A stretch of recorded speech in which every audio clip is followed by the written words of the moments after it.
Mr. Speaker, the continued defiance of the House of Representatives has been truly remarkable. Sana naman po ay baguhin na natin ang ating estratehiya. Sa akin lang naman po.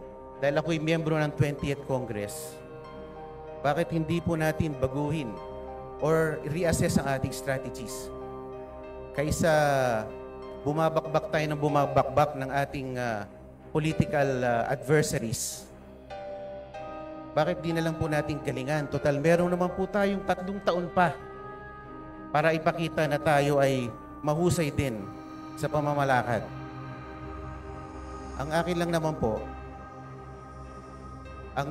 this administration has been characterized by, treating its political adversaries na pag malakas ang kalaban, i-disqualify, i-expel, i-impeach, or i-threaten na i-impeach. Bakit hindi lang naman po natin galingan? Meron pa naman po tayong 3 taon. Baka sakali, matalo natin si VP Sara sa 2028. Maraming salamat po.